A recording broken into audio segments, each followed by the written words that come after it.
Good afternoon, everybody. Thank you for joining us. We're here to talk about what's next for Made in the USA. This is our second installment in the new monthly Innovations 2021 series, and we've got some great people here to talk about what's going on. We've got David Sasso, VP of International Sales at Old Yarns. Hi, David. How you doing? Good. Gary Heiman, President and CEO, Standard Textile. Buxton Midyette, VP of Marketing at SUPIMA. Hi, everybody. And, there's a lot going on, right? I mean, I think certainly I think we're all sick of talking about COVID, but if there's one thing that the whole COVID pandemic really did, it was raise awareness about our supply chain, our global supply chain, holes in our domestic supply chain. And I guess, David, I might just ask you to talk about sort of where are we or where were we in the role of what U.S. production and U.S. raw materials play in the global supply chain, and maybe where you think we're going. Okay. By far, the U.S. raw materials, and particularly talking about cotton and the ultra quality SUPIMA fiber, is the envy of the world. Everybody is targeting U.S. cotton and SUPIMA as the one to shoot for. And the reasons why is consistency of the product, the transparency of the product, the performance of the product, all right? And those are things as a manufacturer globally, as costs become more important, so does the raw materials need to be looked at from a very critical standpoint. In manufacturing, typically a cotton would be anywhere from 60 to 80% of the total product. So the focus is on raw materials. There's been lots of studies that I've been part of, we can save some money on raw materials by this much, but only to lose it in the supply chain, right? Which is something very, very important because we talk about sustainability, but you're wasting so much. You saved on the transforming fibers to yarn, but then the knitting efficiency wasn't good, the weaving efficiency wasn't good, the defects wasn't good. It's like, all right, you're treating your raw materials as something that is a raw material. Cotton is not cotton. ELS is not ELS, right? So there are things. So the U.S. leads the world in information. Anything you want to know about fiber is there. So I think it's the envy of the world, and the U.S. is leading that charge. And I think we'll find more and more companies paying attention to U.S. raw materials. Now you see, just adding on to what David said, I mean, all the investment and resources put into creating that transparency, that every single bale of cotton produced in the United States, not just SUPIMA, carries a barcode and carries an identity that can be traced all the way back to the gin, and that you have, when you purchase that bale, you have all the information on the quality. And this is all, every bale is classified using high volume instrumentation by the U.S. Department of Agriculture, a service that our growers pay for. So, this really gives exactly what you're buying. Mm-hmm. And the merchandising, as Dave was saying, is very transparent, so that you have, because this is a big part of your cost. Like he was saying, 60 to 80% of your cost is is based on whether you do a good job or a poor job buying that raw material. So knowing exactly what you're getting is just so important, and something that really has been a focus in the U.S. for our fiber industries.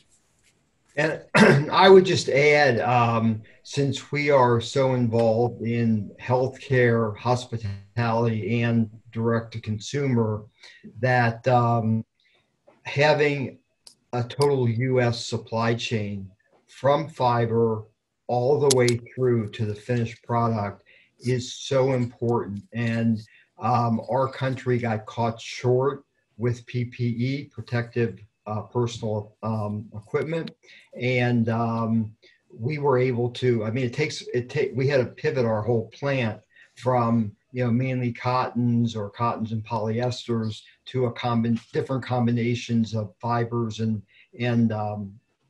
yarns, which we did. But we really need that long-term commitment to get our plant up to its peak and leave it there and build up a strategic reserve. But if you look at the major things, which I think both David and Buxton, you've pointed out, linting is in our industry is a big no-no. Comfort is very important. Sustainability, protection, and transparency, and also innovation. We're able to work with you very easily on innovation and different combinations of fibers and so forth, not just SUPIMA, but SUPIMA with other things as well. So I think that the consumer gains so much by having a just-in-time U.S. supply chain versus our country, in particular with PPE being involved or being dependent on other countries which may go on lockdown. They may be locked out by the U.S. government. It's just a big risk. Well, and you certainly there's a move afoot at the federal level to try to ensure that more of the PPE is being made here. Is that potentially open the door for more other types of textiles to be made here, or is it really a separate category? Okay, so let me talk about, first of all, healthcare. And healthcare I'll divide into three areas. The first is the government. The second are the group purchasing organizations, these large organizations that purchase for up to 37% of the hospitals in the country. And then finally are the individual hospitals that, even though they're members of the groups, will buy individually or as a group of hospitals. And our amount of PPE that we've produced and sold just through July is up almost 10 times over last year. So, but we were able to respond quickly with our supply chain partners and get that. When you're bringing product from overseas, that becomes a real challenge. So again, that it's having a strong domestic supply chain is so important. Hospitality, we have some major groups that want certain products like towels or sheets made strictly in the United States. Now, how will that change with COVID? We don't know, because the pressure has been so battered that they're going to be under tremendous cost constraints. And then our direct to consumer, that's up about 10 times just in the first 6 months over where it was in the past. And we see that as something that's growing, and people really want domestic fiber and manufacturing. I mean, Gary, what you're saying about PPE, I think is so important. And in a way, you have to build in extra capacity that can pivot. I mean, I felt like right in March, April, as there was such demand for PPE and such so many acute shortages. I remember SUPIMA, we worked with our kind of network of design competition designers who came on as volunteers and said, hey, if you get us fabric, we'll sew masks. But we were even pressed to find, very quickly the fabrics that could be used for masks were unavailable.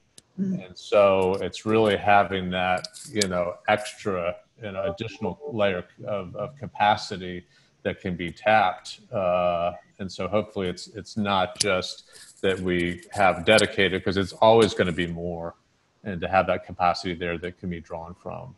Right. And I think it's so important that we want to protect our frontline workers and we don't want to give them a false sense of protection. So barrier properties and working with domestic companies that can work with us, whether it's in the fiber or in the final finish, we do all of that, is so important in bringing the highest levels of barrier protection or hydrophobicity to the products. And also, you asked before, Jennifer, about other products. We didn't manufacture masks in the past. We do now. We also manufacture reusable bouffant caps, reusable skull caps, and reusable shoe covers.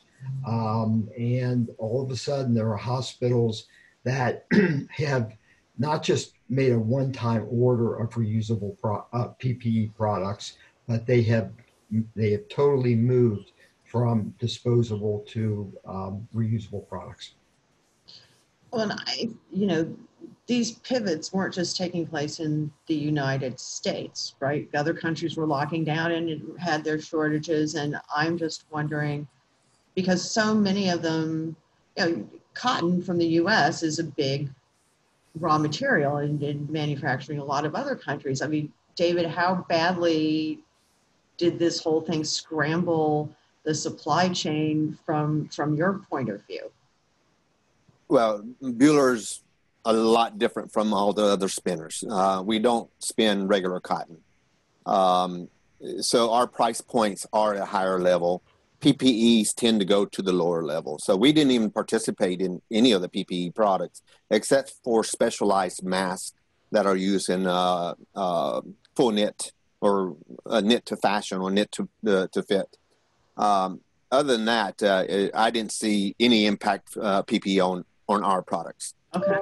Though, of course, and Buxton knows this, I do a lot of calculations and I do a lot of reverse engineering. The difference between a Pima mask, face mask, and a upland cotton face mask is less than 2 cents. All right? So it's just the availability, the volumes, and things like that. So it goes back to what I always talk about is knowing the math of the supply chain, the entire math, fiber, processing, fabric formation, cut and sew. I think our industry has a lot to learn in order to take advantage of how to manufacture in the United States. How do you calculate risk is huge. It's huge, right? And if you're talking about fashion, what goes out of styles is colors and silhouettes, all right? So those are the things that you have to calculate. What's the risk? There's risk in everything. If there's no risk, then source from anywhere in the world. But there is risk, right? So identify those risks, take advantage of U.S. manufacturing. And I think you'll find that we can be more profitable by speed and product design than sourcing far away. I think that speed to market is a great point. And proximity, physical proximity to the market that allows someone who is, sourcing locally, sourcing from the U.S. To be much more agile and to get in a more regular shipments, to do, weekly shipments, not, every 2 months. And so you're so much closer to the market to know exactly, as you're saying, David, the seasonal colors, that you can see what's selling and reorder, and that, order is not coming on the slow boat, in a month or two, but, you can have a weekly replenishment program. And Gary's in a different segment of the textile. There's not the fashion, the speed of fashion in home textiles, but it is about product. And he can probably address that more than in terms of the math of things better than I can. But I just know that when we start looking at things, the supply chain under a microscope and understand the processes, we start seeing opportunities to take advantage of.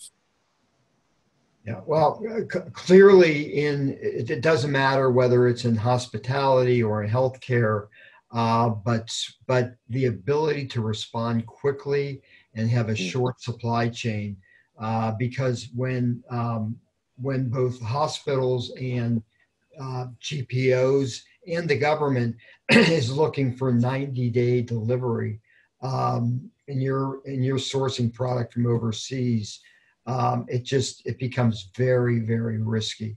And the one thing that we value more than anything is our reputation for product and for service. And I'm happy to say that our on-time delivery and our service and the quality of our product has been second to none. And we have had no complaints about that at all. Well, Gary, David was talking about the math, right? And so you produce domestically, but you produce globally. And how do you work out the math? Or what role does the domestic part play vis-a-vis what you're doing, producing elsewhere? Okay, so if it was a normal year, if we didn't have COVID, right, then we forecast out, for 3 months, 6 months, 12 months, and so we can manufacture, since cost in healthcare is important. We can manufacture isolation gowns or other products in the many countries where we have manufacturing plants. But we believe, and our customers tell us, that we want our manufacturers as close to the end consumer as possible. So having a robust vertical manufacturing capability in the United States is, we think, the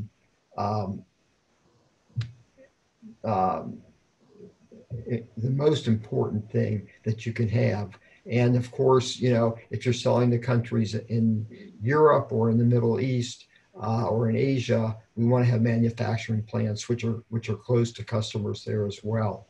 But certainly, as I said before, being dependent on other countries for PPE, which might be cut off, or they might cut off exporting to the United States, is a real risk. And it's a risk that we cannot afford to take with our frontline healthcare workers and our other healthcare workers as well.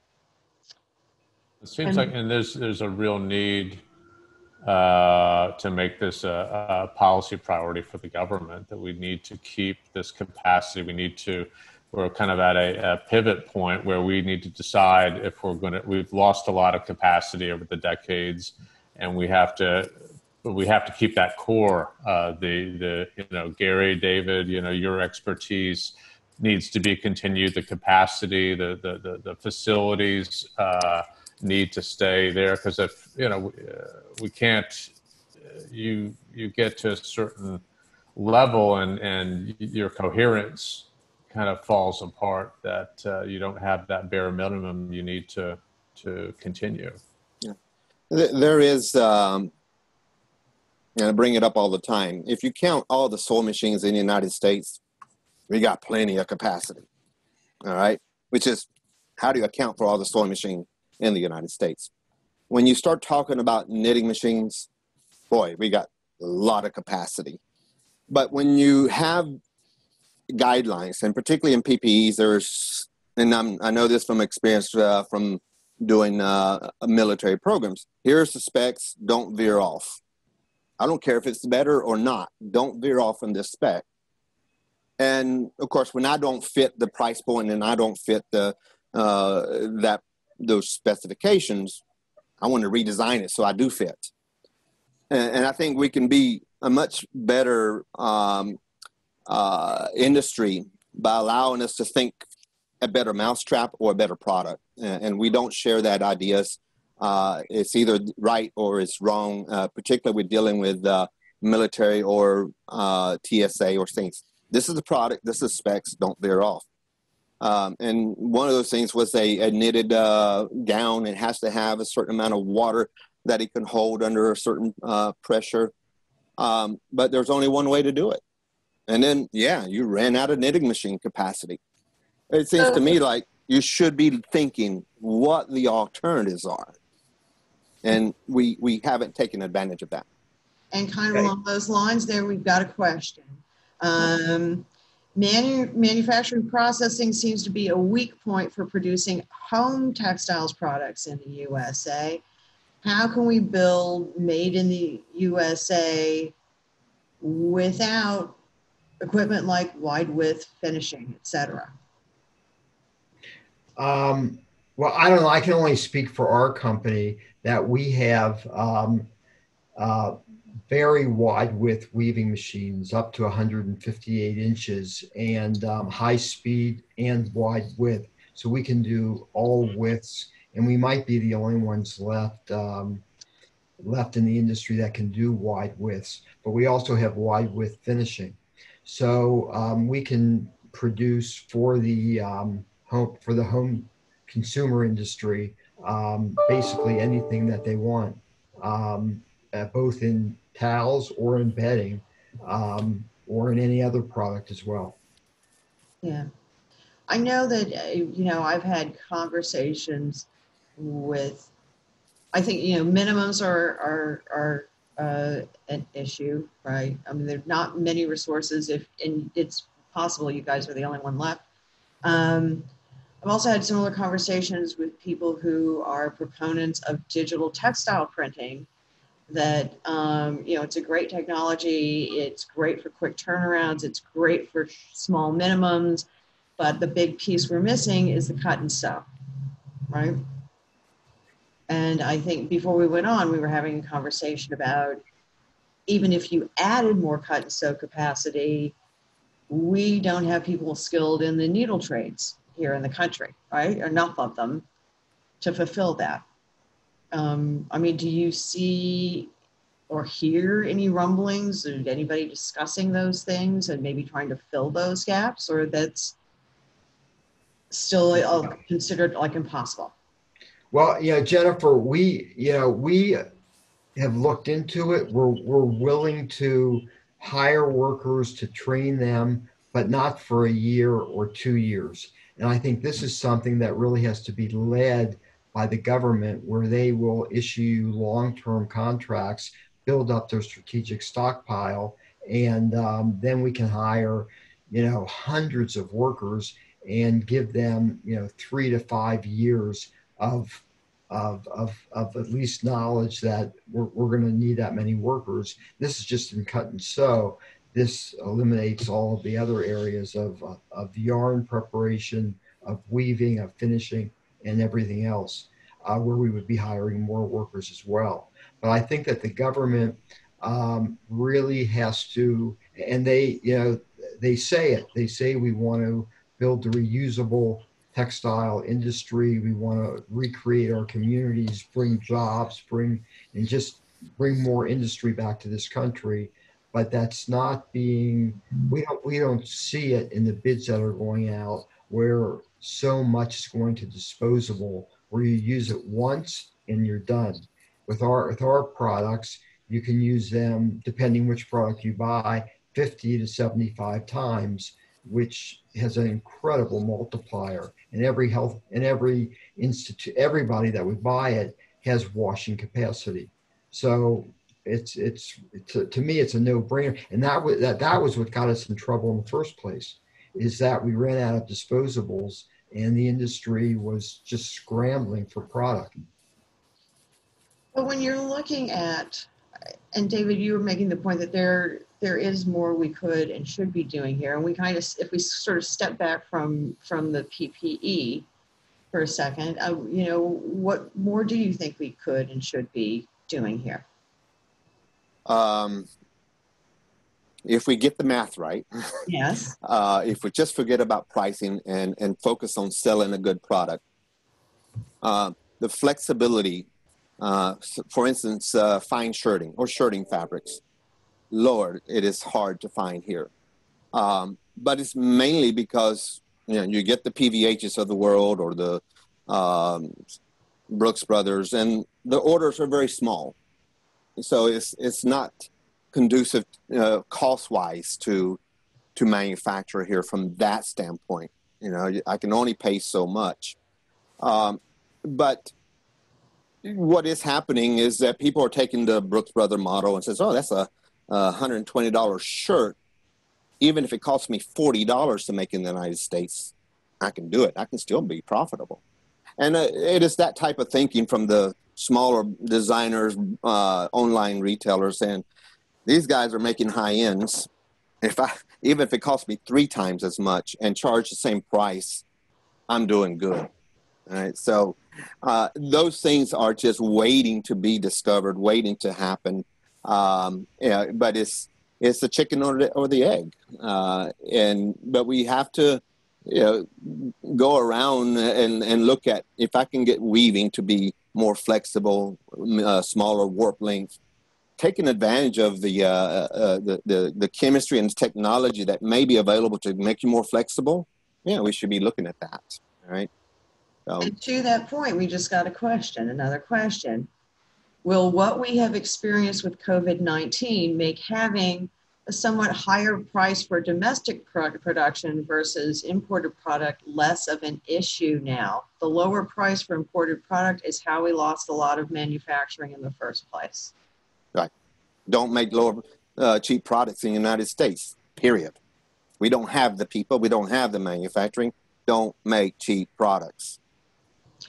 Well, it's an interesting question because I remember 30 years ago being at a textile plant here and overhearing 2 workers talking about going to a certain store afterwards to buy towels that happened to be made in another country. And, I said to them, I went up to them, I said, I just happened to overhear your conversation. These are your jobs. This is your community. If you don't support your jobs in your community, how will anybody else? But I do think that it's changing now, and we're certainly seeing it in our direct-to-consumer retail sales and retail sales in general, that people, they want better product, they're willing to pay for it, and our sales, as I told you, are up 10 times over last year. Yeah. I mean, Buxton, you're the marketing guru, right? For many, many years, Made in the USA was just kind of a nice add-on and not a decision trigger, really, right? And that was for a long time the case for anything that was sustainable. That part is starting to change. Do you see room for something like that for the Made in the USA marketing handle to play more of a role in the purchasing decision? I think it's become much more important now. I think we've seen that through PPE, the local sourcing, also from the whole sustainability standpoint, and thinking about smaller quantities of high quality product, where you get a much higher sell through for a company without having to buy huge quantities, see if it sticks, and then sell on markdown. I think that being able to source locally, that Made in the USA, is more important than ever. In terms of driving people to make that purchase. I mean, I think in the web also, as Gary was saying, with the direct to consumer, I think that the bandwidth that the web provides in terms of information, and that we're able to transparently supply that information in a U.S. based supply chain, that all that information is kind of knowable. Where did the fiber come from? Where did the fabric get made? In a way, we've seen great success with, not to name names, but I will name one, like Authenticity 50, that is a U.S.-based, sheeting operation that has made it work. I mean, it's a 100% made in the USA sheet. It is not the cheapest sheet in the market, but they found a niche with a good, really solid level of quality. And I know that they're looking at, towels as well. And that I think that's a model that we're seeing a lot of, whether it's in the home area or we see a lot of the apparel brands. And I know, David, you work with many or most of them, brands like, Getty's or Stateside, that really have made a name for themselves as Made in the USA brands. And I think it works particularly well in product categories where there's, I think, an association with the United States. Okay, and this kind of plays into another question that just popped up, Buxton. What percentage of the retail price should the maximum manufacturing costs be? Is there a common pricing model? I'd like to see that American contract cut and sew manufacturers work with home decor designers to make our products so that we can both make a fair profit. So really, what percentage of the retail price should the maximum manufacturing costs be? One of our math whizzes want to take that on? I can only say, and this is not a home furnishing scenario or analogy. This is a apparel analogy. Okay. When Nordstrom told Michael Stars that you cannot sell a T-shirt for $100, and they say, "Hey, no risk to you. Put it on the shelf, and let's see what happens." Buxton knows what happens. You couldn't make enough. All right. So who is to say what is the magic number for manufacturing? I think it's more, how do we make a product that compels the consumer to buy? All right. Then it's not about the math. Now, I know I'm differently in thinking, but it is about the product. It is about the product. And when you make a good product, it's not about, well, it shouldn't cost so much. You know, I can buy it from Asia this price. Does it compel the consumer to buy because that's what they like? When U.S. retailer only performs at 35% of first price, what's that tell you? It's how the discounts are already built in. Where Inditex and some of the European brands, 85% performance of first price. Is it about the product? Is it about the flexibility? Is it about the design? That's a tough question to answer, because I may manufacture something high, but the value is far more than that to the consumer. So it's a difficult. You can go to traditional way of, here's the retail manufacturing price, wholesale price, retail price. All right, but then I'm going to go ahead and build in my 50% discount on top of that. It just doesn't make a lot of sense to me.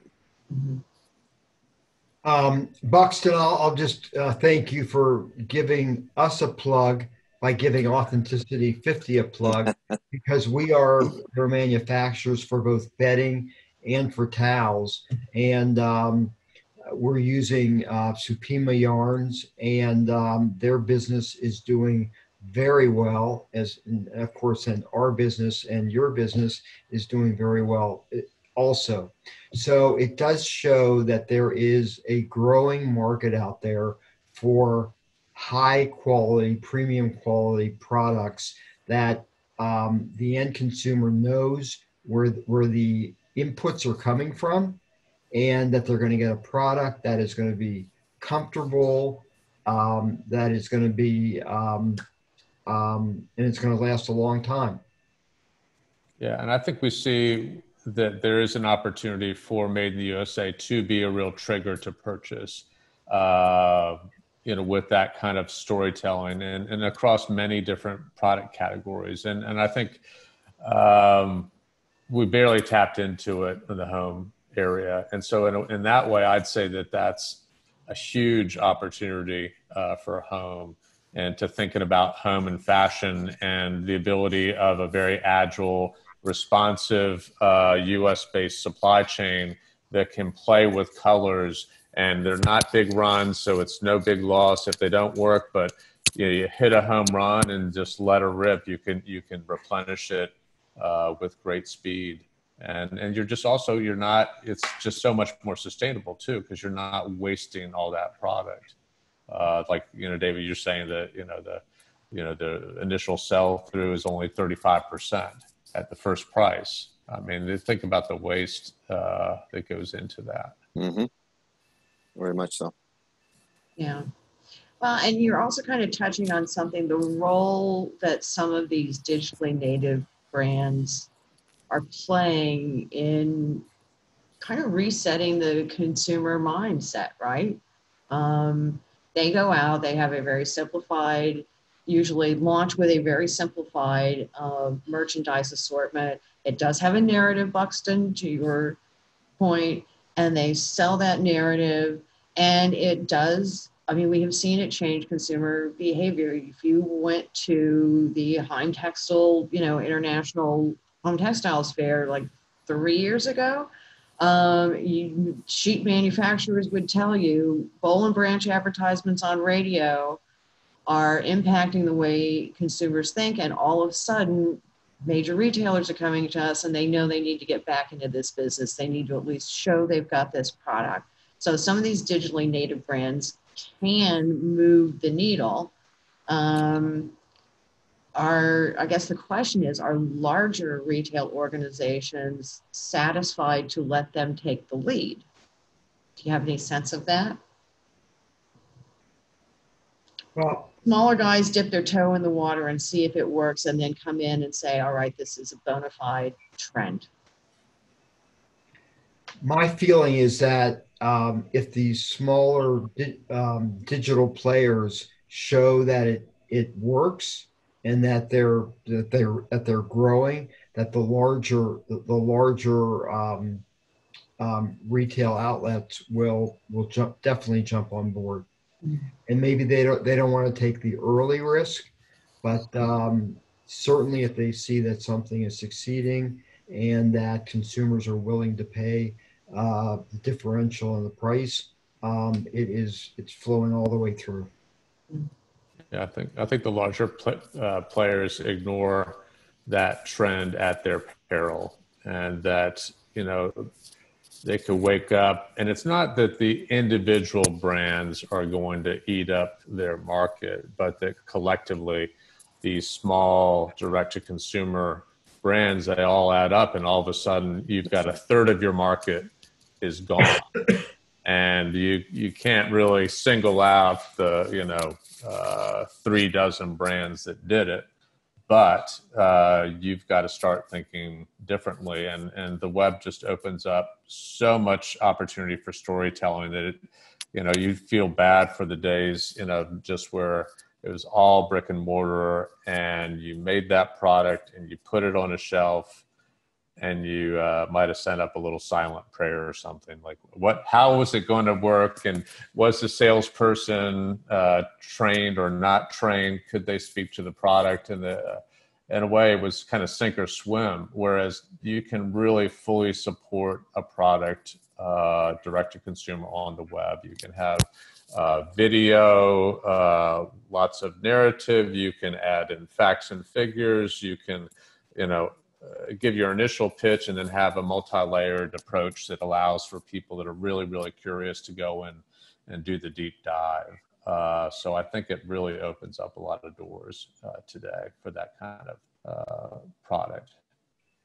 Of course, the flip side is you also have a lot of junk product out there, especially on some of our larger platforms, masquerading as things they're not, right? Mm-hmm. Right. And how does, and maybe this kind of plays back into where we started about U.S. fibers, U.S. materials, having a certain amount of transparency and trustworthiness. I think not only in the U.S. market, right, but on the global market. I mean, what role do U.S. components play in terms of the way they're being evaluated by manufacturers in the global market? Mm-hmm. I can tell you that the U.S. is preferred as far as a supplier, whether it's a raw material, yarn, fabric, globally. There's something wrong when I'm trying to sell something to China. This is a couple of years back, and my friend there in China says, make sure it's not made in China because nobody will buy it. All right, so the Chinese don't even trust their own product, right? So that speaks a lot about what the consumers globally are. They're the same as us. They're looking at transparency as well.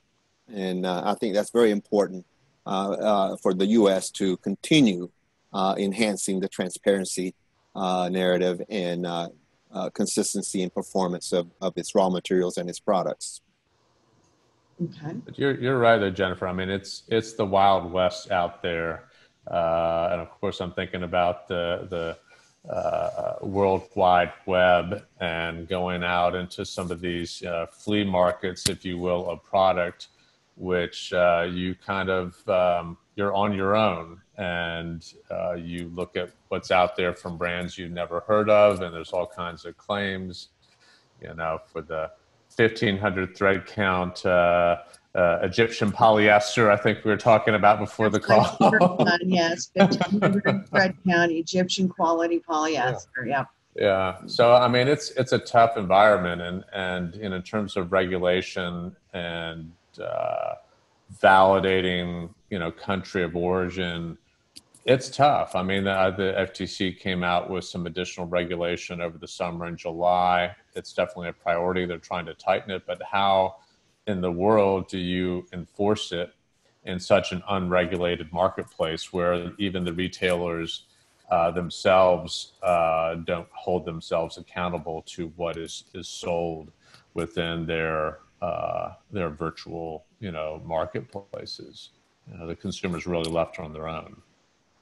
Okay. And you're mentioning regulations. We have someone who's brought up Treasury potential, or I guess planned Treasury Department sanctions on the Xinjiang cotton production around questions of forced labor could be coming September 30th. And what are people doing to rearrange or secure their supply chains around that? Is that a topic that's landed on anybody's radar? Yeah, David? Oh, yes. And what I'm hearing, they're going to try to diversify. It's going to take more than just one country to fill in the gap. It may be Vietnam, Bangladesh, Pakistan, Central America, South America. So, yeah, it's already a big concern from my retail friends. But they're reacting by looking at diversification in other countries. It has a lot of impact because, you know, that region, Xinjiang, represents about 1/5 of cotton production in China. And in a mill, any mill around the world, you're not necessarily segregating by country of origin or region of origin. And so that cotton is just infused across their entire supply chain. And there's, you know, with SUPIMA, we do have working with Oratane have created, you know, a traceability solution where you can test forensically cotton, not just for presence, but 100% of the content to determine that a product is 100% SUPIMA. That I don't think exists for Xinjiang cotton. So they've got to figure out how. I mean, this has been an issue with Uzbek cotton because of labor issues. And this is, I think, even more challenging to resolve and to make sure one is not, that is not a part of the supply chain. Well, yeah, one of the things that we've done is we have exported a tremendous amount of American yarn to our plants in different parts of the world. So what we will tell a customer is exactly this product that you're getting in the United States. Yes, it will be woven and finished in our plants other places, but the actual yarn, fiber, and raw material is going to be identical. And you can check our export records, which we volunteer to them. You can check them versus what you're buying, and you'll see that you're getting exactly the same raw material across the board. Yeah. You know, I mean, it's just one of those things that you hope for transparency to become a competitive advantage, and that because this is something where you know, Gary, you know, David, you both know exactly where everything comes from. Mm-hmm. You know, David, you guys are doing take up at the farm, you know, on your fiber. You know exactly where it comes from. Gary, you're doing the same. You know your supply chains intimately, every single component. You can pick up a phone and call that person. And I think that's, in a way, I hope that as, you know, thoughts come in around, you know, sustainability and working conditions, I mean, that's a real advantage for Made in the USA, and that this rises as a priority for a consumer, that they're actually checking these things and are not just trying to get the cheapest. That's part of the purchase criterion. I mean, that's a huge advantage that we can showcase. And I think Everline, and look, they had a lot of challenges, but they started off down that road. And I think at least divulging some, you know, transparency, their origins, and I think started that trend. And I think if that could accelerate and go way beyond kind of where it currently is, I think that's a big advantage for Made in the USA, for people to really be focusing on that, because the story's here to tell. Well, we have another question. Domestic suppliers seem to have an advantage due to the international supply chain disruptions. I'm not sure is that as impactful in home textiles, but probably somewhat. How long do you see this advantage lasting? Will retailers go right back to sourcing internationally at the same capacity once the supply chain has been restored? I believe this How is. pessimistic are we? You what? How pessimistic are we, David? I mean, I think it's an excellent opportunity for this hemisphere. And like I mentioned before this, we have seen an uptick in demand, particularly in SUPIMA, the higher end products. But we also see our other customers that doesn't buy our SUPIMA yarns or any of our yarns also see an uptick in other brands trying to find new sources, particularly in Central America. But you know, when things settle down, they'll figure out the logic. They'll figure out the balanced risk. But what I hope is that this proves to be a worthwhile learning experience, that I've been forced to accept higher pricing, but my speed negated the costs, the overall costs. So it brings value to balance and low risk sourcing. And you can do that by considering what you have nearby. And there's a lot of initiatives to try to do more and more closer to your customer. But this hemisphere is way too small to handle tremendous amount of transition from Asia to the Western Hemisphere. Mm-hmm. So we need to take advantage by looking at things like, let's make higher value products. Let's be leaders in innovation and not followers. One of the things that I've seen in this pandemic is we need something new. We need something to put on the shelf.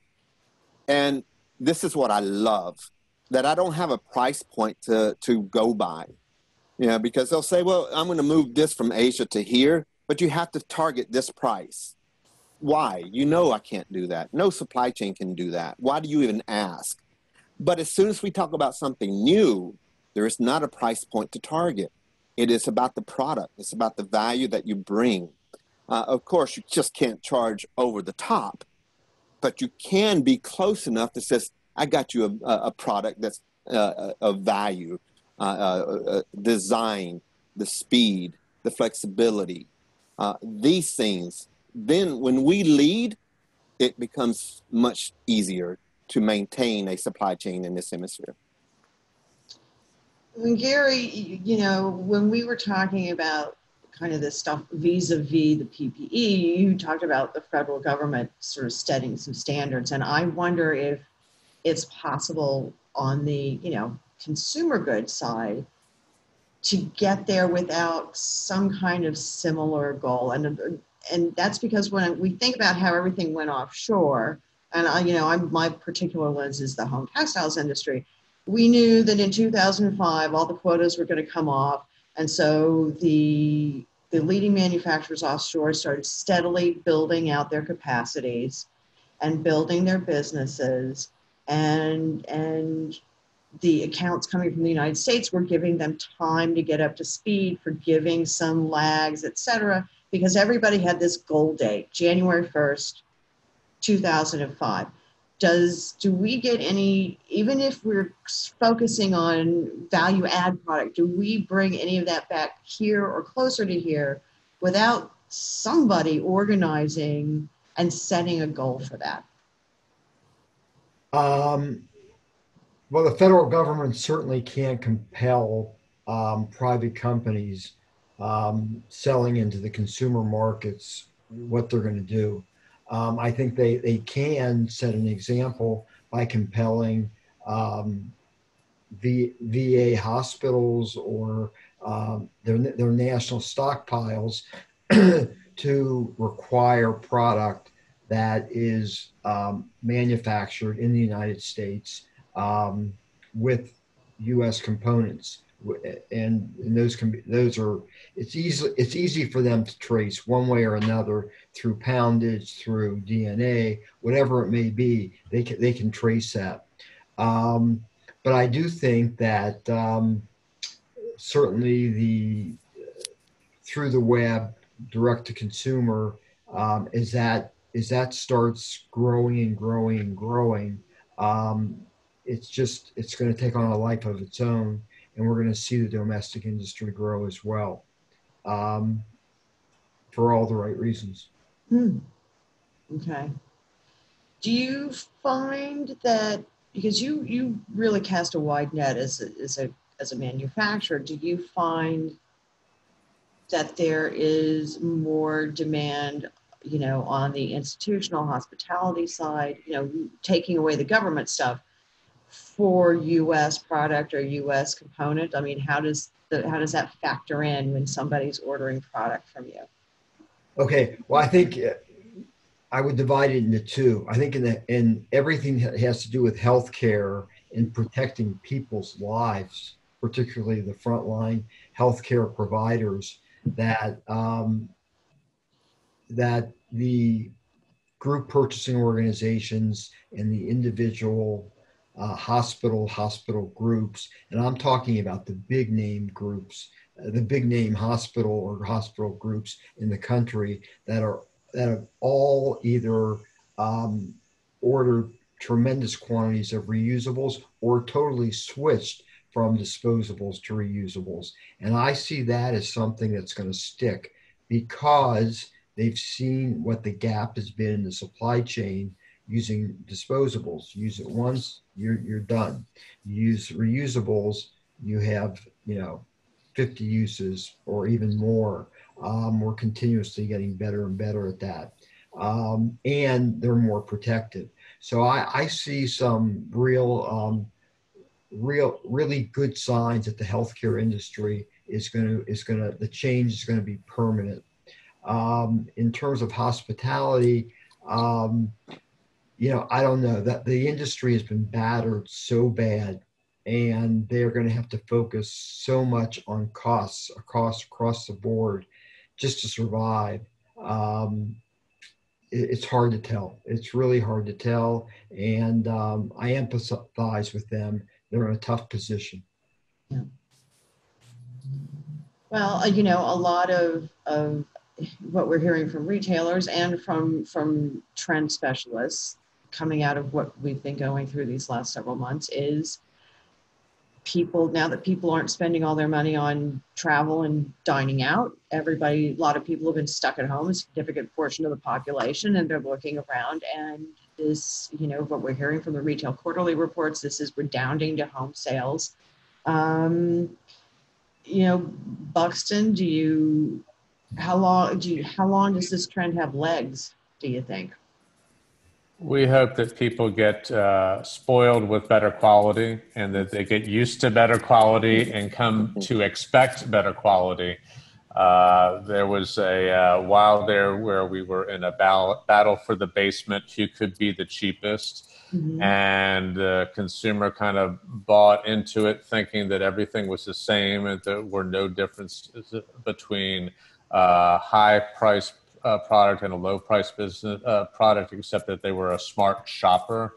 But I think they had to sleep on those sheets. They had to use those towels and found they didn't measure up. So I'm hoping that now this moment where people are spending time in the home and really getting to use these products and notice these products that will kind of establish a new kind of floor in terms of quality, and that it goes back to kind of the quality levels that we might have seen, 20, 30 years ago, and that we can, at least in the premium, but in a way, it's not just premium though, frankly. You don't have to be a premium shopper to want to get a good sheet and a good towel. And frankly, the numbers add up. I think in terms of longevity and performance, it is frankly a much better investment.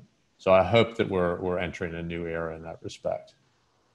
Well, and that also kind of dovetails with something we were starting to see pre-COVID, right? Which was the consumers, especially, like say 30 and under, 35 and under, who were beginning to question the fast fashion, disposable fashion, buy it, use it, toss it, on grounds of sustainability and its impact on the earth.